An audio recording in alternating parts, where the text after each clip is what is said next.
अस्सलाम वालेकुम क्लास। अच्छा, अब जो हमारा चैप्टर है वो है इनपुट आउटपुट हैंडलिंग। बुक में चैप्टर नंबर 3 है ये। प्रोग्राम जितने भी हम करेंगे, प्रोग्रामिंग आगे आ रही है हमारी इस बुक में सी लैंग्वेज है। उसके लिए जितने भी हम प्रोग्राम्स करेंगे ये बेसिक्स हैं। इनपुट आउटपुट ऑपरेशंस या फंक्शंस जो हैं वो हर प्रोग्राम में इस्तेमाल होगा। अब हमारा जो चैप्टर नंबर 4 चैप्टर नंबर 5 है ये उसकी बेस है। अगर ये आपको अच्छे से समझ में आएगा तो फिर ही आपको चैप्टर नंबर 4 और चैप्टर नंबर 5 समझ में आएगा। अब चलते हैं, देखते हैं कि ज़रा इस चैप्टर में है क्या। सबसे पहले तो यहाँ पे देखें इनपुट और आउटपुट हैंडलिंग। चैप्टर का नाम ही इनपुट आउटपुट हैंडलिंग है। प्रोग्राम में जो इनपुट होती है, जो आउटपुट होती है, उससे रिलेटेड हम देखेंगे कि वहाँ पे कौन कौन से फंक्शंस या किस तरह से हम एक प्रोग्राम में इनपुट आउटपुट कर सकते हैं। आउटपुट फंक्शंस की अगर हम हेडिंग की बात करें या डेफिनेशन की बात करें तो इसमें क्या कह रहे हैं, बुक में भी ये डेफिनेशन मौजूद है। In computer programming output means to display information on screen. Output का मतलब क्या होगा या आउटपुट का यहाँ पे पर्पस क्या होगा, मकसद क्या होगा कि आउटपुट के लिए हम कोई भी फंक्शन अगर इस्तेमाल करें तो उसका बेसिक मकसद ये होगा कि हमने अपनी स्क्रीन पे कोई ना कोई इंफॉर्मेशन डिस्प्ले करवानी है, या फिर दूसरा मकसद ये हो सकता है कि हमने प्रिंट लेना है प्रिंटर के ज़रिए। सी लैंग्वेज जो है वो बहुत सारे डिफरेंट फंक्शंस आउटपुट के लिए प्रोवाइड करती है, लेकिन जो हम मेनली यूज़ करते हैं वो होता है प्रिंट एफ, और आपकी बुक में भी मोस्टली यही फंक्शन इस्तेमाल किया गया है। अच्छा, अब अगर हम प्रिंट एफ की बात करें, प्रिंट एफ फंक्शन की, तो ये क्या क्या प्रिंट करेगा, ये अब आपने याद रखना है कि ये क्या क्या प्रिंट कर सकता है। तो इसमें बेसिक 4 चीज़ें होती हैं: text, constants, values of variables and expressions. ये 4 चीज़ें हम क्या करते हैं प्रिंट एफ फंक्शन के ज़रिए डिस्प्ले करेंगे। और हम पहले ही बता चुके हैं कि, या ये बात डिस्कस कर चुके हैं कि हम डिस्प्ले कहाँ पे करेंगे, स्क्रीन पे करेंगे, on the screen in a specified format. अब फॉर्मेट के ज़रिए एक खास फॉर्मेट होगा तो उसके लिए हम फॉर्मेट स्पेसिफायर्स वगैरह का भी इस्तेमाल करेंगे। वो आगे जाके आपको आसान हो जाएगा आपके लिए जब हम उसको समझेंगे। अच्छा, अब अगर प्रिंट एफ के सिंटैक्स की स्पेसिफिकली बात की जाए तो वो कैसे नज़र आता है, तो हम इसको कुछ इस तरह से लिखते हैं प्रिंट एफ। प्रिंट एफ में फिर 2 चीज़ें आती हैं। पहली कंट्रोल स्ट्रिंग आती है, ठीक है। दूसरी उसमें लिस्ट ऑफ आर्गूमेंट्स आ जाते हैं। कंट्रोल स्ट्रिंग में होगा क्या, कंट्रोल स्ट्रिंग में आपका आएगा टेक्स्ट आएगा, फॉर्मेट स्पेसिफायर्स आएंगे, या फिर एस्केप सीक्वेंस भी आ सकते हैं। ये तीनों चीज़ें आ सकती हैं। अब फिर उसके बाद लिस्ट ऑफ आर्गूमेंट्स में क्या आएगा, वेरिएबल्स आएंगे, कॉन्स्टेंट्स आएंगे, अरिथमेटिक एक्सप्रेशंस आएंगे। अभी जब हम इनको एक एग्जांपल के ज़रिए समझेंगे तो आपको ज़्यादा अच्छे से समझ में आ जाएगी कि ये एक्चुअल में होते क्या हैं। अब यहाँ पे देखें, हम एक एग्जांपल इसकी करते हैं। जैसे यहाँ पे लिखा हुआ है print F the value of A is percentage T and the value of B is percentage T, A B, ठीक है। अब हमने अभी क्या सीखा था कि इसमें ना प्रिंट एफ में 2 चीज़ें आती हैं। यहाँ पे देखें कॉमा सेपरेटेड, इसमें 2 चीज़ें आती हैं। एक तो आती है कंट्रोल स्ट्रिंग, दूसरा आता है लिस्ट ऑफ आर्गूमेंट्स। तो इसी चीज़ को हम आगे लेके चलते हैं कि कंट्रोल स्ट्रिंग में देखें टेक्स्ट आ रहा है, फॉर्मेट स्पेसिफायर्स आ रहे हैं, एस्केप सीक्वेंस आ रहा है। लिस्ट ऑफ आर्गूमेंट्स क्या होते हैं, वेरिएबल्स, कांस्टेंट, अरिथमेटिक ऑपरेशंस। तो यही सेम चीज़ हमने एग्जांपल में भी रखी है। प्रिंट एफ में ये बैक स्लैश एन जो है ये एस्केप सीक्वेंस है, ठीक है। इसका काम क्या होता है, बैक स्लैश एन का मतलब होता है कि जब भी हमारी अब न्यू लाइन स्टार्ट होगी, लाइन स्टार्ट होगी तो वो न्यू लाइन में चली जाएगी। लाइक अगर हम प्रिंट एफ लिखते हैं तो वो न्यू लाइन में शिफ्ट हो जाएगा। अब ये सारा देखें टेक्स्ट लिखा हुआ है the value of A is. अच्छा, प्रिंट एफ का मकसद क्या होता है कि उसने डिस्प्ले कराना होता है स्क्रीन पे। अब ये डिस्प्ले कैसे होगा इसको हम साथ साथ डिस्कस करते हैं। ये समझ लें, ये क्या है हमारी, ये आउटपुट आ रही है, और ये आउटपुट कहाँ पे आ रही है, स्क्रीन पे आ रही है। ठीक है। अब बैकस्लैश एन आ गया, ये एस्केप सीक्वेंस था। The value of A is percentage T. अब इसको आपने जहन में रखना, ये क्या है, ये फॉर्मेट स्पेसिफायर है। And the value of B is, ये भी परसेंटेज टी है, ये भी फॉर्मेट स्पेसिफायर है। अब यहाँ पे आगे, तो अब ये चलेगा कैसे, जो टेक्स्ट होता है वो same to same, print F में आपने ये बात याद रखनी है कि जो टेक्स्ट होगा ना वो बिल्कुल सेम टू सेम हमारा आउटपुट में शो हो रहा होगा। अब जैसे यहाँ पे नजर आ रहा है the value of A is, the value of A is, ये सेम टू सेम आ गया। And the value of B is, and the value of B is, ये भी सेम टू सेम। लेकिन फर्क कहाँ पे आ रहा है, इसकी वजह से, परसेंटेज डी की वजह से। अब ये क्या होता है, ये डेसिमल वैल्यू कहाँ से आती है, ये जो इसके हमने क्या पढ़ा था कि सेकंड नंबर पे क्या चीज़ पढ़ी होती है। अब अगर हम यहाँ पे देखें तो लिस्ट ऑफ आर्गूमेंट्स, तो ये जो लिस्ट ऑफ आर्गूमेंट्स हैं जिनमें या तो वेरिएबल्स आ रहा होता है या कांस्टेंट आ रहा होता है या अरिथमेटिक ऑपरेशंस आ रहा होता है, ये इसके साथ क्या होता है, लिंक्ड होते हैं। अब जैसे ये परसेंटेज डी आ रहा है, तो परसेंटेज डी किसके साथ लिंक होगा, पहले वेरिएबल के साथ। और परसेंटेज जो डी दूसरा आ रहा है वो किसके साथ लिंक्ड होगा, दूसरे वेरिएबल के साथ। तो यहाँ पे अब हम बात याद रखेंगे कि ये तो वेरिएबल हैं, जैसे अब यहाँ पे नीचे भी हमें बताया गया ए की वैल्यू है 3 और बी की वैल्यू है 4। तो आपने याद रखना है जो वेरिएबल होता है वो कभी भी खुद नहीं आता, बल्कि उसकी क्या आती है, वैल्यू डिस्प्ले होती है। ए की वैल्यू थी 3, बी की वैल्यू थी 4, तो ये कभी भी खुद डिस्प्ले नहीं होंगे बल्कि इनकी वैल्यू डिस्प्ले होगी, जैसा कि यहाँ पे हमें नजर आ रहा है। ए की वैल्यू आ गई 3 और बी की वैल्यू आ गई 4। अच्छा, अब यहाँ तक तो हो गया हमारा आउटपुट फंक्शन। अब चलते हैं इनपुट फंक्शन की तरफ। अब इनपुट फंक्शन क्या होता है, कंप्यूटर में देखें प्रोग्राम्स में ना हम इनपुट भी लेते हैं, यूज़र से जब हम इनपुट ले रहे हैं तो उसके लिए इनपुट फंक्शन भी इस्तेमाल होगा। लाइक इसकी सिंपल सी एक हम एग्जांपल लेते हैं, जैसे आप कैलकुलेटर का इस्तेमाल करते हैं तो उसमें अगर 2 + 2 आप करें तो इक्वल टू करें तो उसका आंसर आएगा 4। लेकिन वो जो 2 + 2 आपने किया है वो तो आपने इनपुट की है, तो आप उस वक्त क्या है, आप यूज़र हैं। तो यूज़र क्या कर रहा है, इनपुट दे रहा है। तो हम जब भी प्रोग्राम करते हैं तो उसमें इनपुट की भी ज़रूरत होती है। तो यहाँ पे क्या कह रहे हैं कि in computer programming input means to feed data into a program through an input device. तो किसी भी इनपुट डिवाइस के ज़रिए हम क्या कर रहे हैं, डेटा फीड कर रहे हैं उसमें, तो ये क्या कहलाएगा, इनपुट फंक्शंस के ज़रिए होगा। सी लैंग्वेज प्रोवाइड्स डिफरेंट फंक्शंस, तो सी लैंग्वेज में ना डिफरेंट फंक्शंस का इस्तेमाल करते हैं। तो हम जो यहाँ पे इस्तेमाल करेंगे वो होगा स्कैन एफ। प्रिंट एफ जो था वो हमने डिस्प्ले के लिए या स्क्रीन पे डिस्प्ले के लिए हमने इस्तेमाल किया था, ठीक है, या सिंपल हम उसको कह सकते हैं आउटपुट के लिए, ठीक है। और स्कैन एफ हम इस्तेमाल कर रहे हैं इनपुट के लिए। अब जब हम इनपुट की बात करें तो यहाँ पे देखें स्कैन एफ फंक्शन आ गया। This scan F function is used to get values into variables from the keyboard during execution of program. The value of input variable in specified format, ये इसकी डेफिनेशन है जो आपकी बुक पे भी मौजूद है। अब हम चलते हैं इसको समझने के लिए, एक एग्जांपल से समझेंगे इसको कि ये वर्क कैसे करता है। सिंटैक्स देखें इसका, स्कैन एफ आ गया।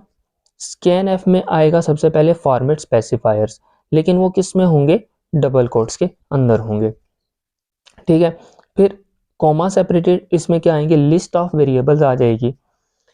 अब अगर एग्जांपल हम देखें, ये तो हो गया इसका सिंटैक्स। एग्जांपल में देखें स्कैन एफ आ गया, यहाँ पे देखें परसेंटेज डी फॉर्मेट स्पेसिफायर्स की। अब अगर हम बात करें तो फॉर्मेट स्पेसिफायर्स होते ही क्या है, फॉर्मेट स्पेसिफायर्स हमें ये बता रहे होते हैं कि आया जो इनपुट है हम वो डेसिमल वैल्यू ले रहे हैं या इंटीजर वैल्यू ले रहे हैं, या फिर हम करेक्टर वैल्यू ले रहे हैं। इंटीजर वैल्यू का मतलब है, या डेसिमल वैल्यू का है न्यूमेरिक वैल्यूज़ 1 2 3 4, हम इस तरह की इनपुट ले रहे हैं। या फिर हम करेक्टर्स ले रहे हैं, करेक्टर्स का मतलब है ABC या कोई वर्ड हो गया, नाम हो गया, हम उस तरह की इनपुट ले रहे हैं। या फिर हम फ्लोटिंग पॉइंट ले रहे हैं। तो इनके लिए डिफरेंट फॉर्मेट स्पेसिफायर्स इस्तेमाल किए जाते हैं। जैसे अब हम डेसिमल वैल्यू के लिए क्या करें, इनपुट लेंगे तो इसमें न्यूमेरिक वैल्यूज आएंगी 1 2 3।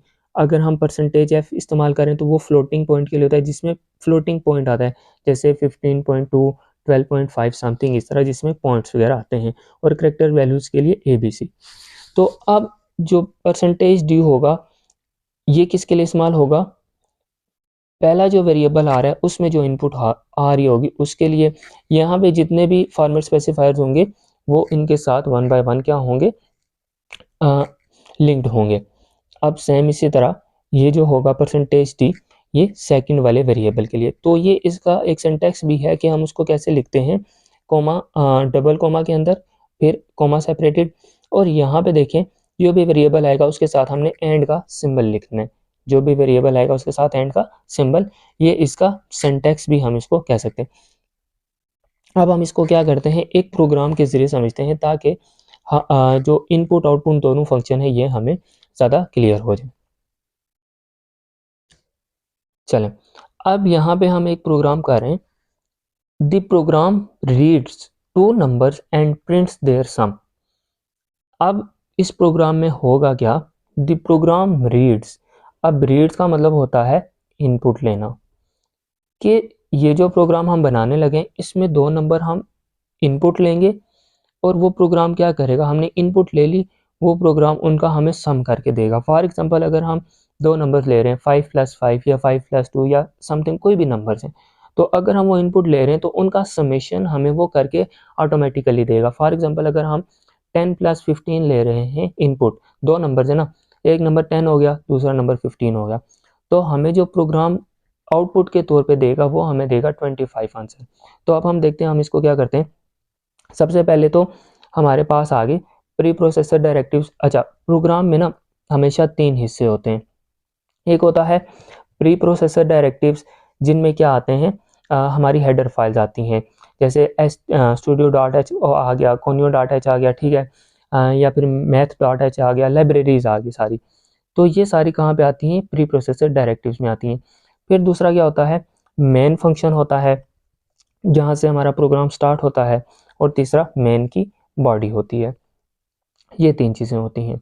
अच्छा, अब हमने देखा प्रोग्राम में आते हैं, मैन में आगे, मैन से आपका प्रोग्राम शुरू हुआ, मैन में आए तो मैन में तीन वेरिएबल्स बने हुए, ए बी सी।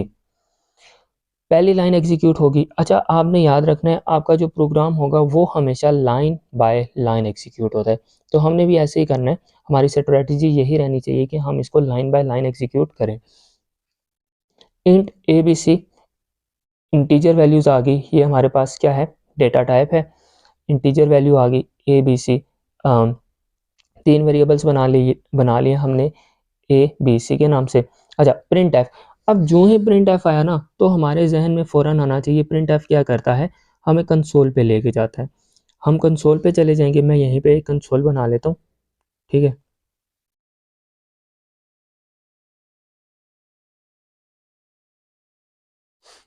ठीक है, मैंने यहाँ पे कंसोल बना ली, यहाँ पे हमारी आउटपुट शो होगी।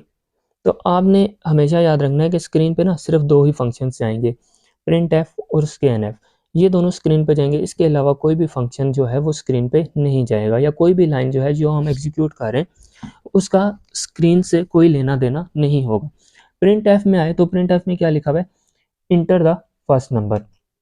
हमने यहाँ पे क्या करना है, प्रिंट एफ क्या करता है, डबल कोट्स के अंदर जो टेक्स्ट आता है वो सेम टू सेम वहाँ पे आउटपुट में भी हमें नज़र आ रहा होता है। तो यहाँ पे लिखा हुआ है इंटर द फर्स्ट नंबर, तो यहाँ पे हमें क्या नज़र आ रहा होगा, same to same enter the first number. ठीक है, हमने ये लिख लिया। अब ये लाइन ख़त्म होगी। अब नीचे वाली लाइन में आए तो यहाँ पे स्कैन एफ, अब स्कैन एफ क्या करता है, स्कैन एफ तो इनपुट करता है। स्कैन एफ जब इनपुट करेगा तो यहाँ पे ये आ गया फॉर्मेट स्पेसिफायर, जो हमें बता रहा है कि डेसिमल वैल्यू आएगी और कौन से वेरिएबल में आएगी, ए में आएगी, ए वेरिएबल में। अब यहाँ पे जैसे आपके कैलकुलेटर पे कर्सर ब्लिंक कर रहा होता है कि उसको इनपुट चाहिए, तो यहाँ पे भी सेम टू सेम ना हम इनपुट के लिए ये रेडी होगा कि इसको इनपुट चाहिए। तो अब यहाँ पे हम इनपुट करेंगे, डेटा फीड करेंगे। ए हमारे पास है इंटीजर डेटा टाइप है, तो हम इंटीजर वैल्यू पुट करेंगे। तो हम यहाँ पे एज्यूम कर लेते हैं कि हमने क्या वैल्यू पुट की है, 10। ठीक है, ये रफ अमल में कर रहा हूँ, यहाँ पे साथ में कमेंट करके तो यहाँ पे वैल्यू क्या आ रही होगी, 10 आ रही होगी। 10 आ गई वैल्यू आपकी, ये लाइन भी एग्जीक्यूट होगी। अब फोर्थ लाइन पे आते हैं। फोर्थ लाइन में क्या कह रहा है, print F enter the second number. तो अब क्योंकि प्रिंट एफ है, प्रिंट एफ में हमने पढ़ा था कि जैसे सेम टू सेम आ रहा होता है डबल कोट्स के अंदर, वो यहाँ पे नज़र आ जाता है, हमें स्क्रीन पे आ रहा होता है वो, इंटर द सेकंड नंबर। ठीक है, यहाँ पे आप क्या होगा, दूसरा नंबर भी आ जाएगा। सेकंड नंबर क्या होगा हमारे पास, स्कैन एफ में है, स्कैन एफ इनपुट लेगा, परसेंटेज डी है, एंड बी है। अब बी में इनपुट आ रही है, बी वेरिएबल में, तो जो हमारी इनपुट होगी वो कौन सी टाइप की होगी, डेसिमल टाइप की होगी। तो हम यहाँ पे एक दूसरा नंबर एज्यूम कर लेते हैं, मैं एज्यूम कर लेता हूँ 12 के यूज़र ने क्या इनपुट किया है, 12 इंटर किया है। ठीक है, अब यहाँ पे देखें ये भी लाइन कंप्लीट होगी। फिर अगली लाइन में है, उसमें क्या हो रहा है, c is equal to A plus B. अब a में वैल्यू पड़ी हुई है 10, b में पड़ी हुई है 12। अब ये वैल्यू क्या हो रही है, ऐड होके कितने बन रही है, 22, और ये 22 वैल्यू मिल रही है c वेरिएबल को। ठीक है, क्योंकि ये भी इंटीजर डेटा टाइप थी, इसको वैल्यू मिल रही है। फिर अच्छा, मैंने क्या कहा था कि इस लाइन का ना आउटपुट से या स्क्रीन से कोई लेना देना नहीं है। स्क्रीन पे जो आपकी दो फंक्शंस जाते हैं वो प्रिंट एफ या स्कैन एफ जाते हैं। तो अब हम यहाँ पे प्रिंट एफ में आ गए, प्रिंट एफ में आए 6 लाइन में, उसमें क्या लिखा हुआ है, दिस सम इज, ये तो टेक्स्ट है, डबल कोट्स के अंदर जो टेक्स्ट लिखा होता है वो सेम टू सेम आ जाता है। तो यहाँ पे आ जाएगा दी सम इज। अच्छा, अब ये आ गया फॉर्मेट स्पेसिफायर। अब फॉर्मेट स्पेसिफायर तो खुद नहीं आता, बल्कि वो देखेगा कि आया हमारे पास कोई वेरिएबल तो नहीं है जिसकी वैल्यू आ रही है। तो यहाँ पे वेरिएबल आ रहा है, तो इसमें क्या होगा, वेरिएबल की वैल्यू आती है हमेशा। वेरिएबल क्या है जी, सी। अब सी में वैल्यू क्या आ रही थी, 22 आ रही थी, तो यहाँ पे क्या आ जाएगा, 22। तो अब देखें क्या आया, हमारा प्रोग्राम सही है।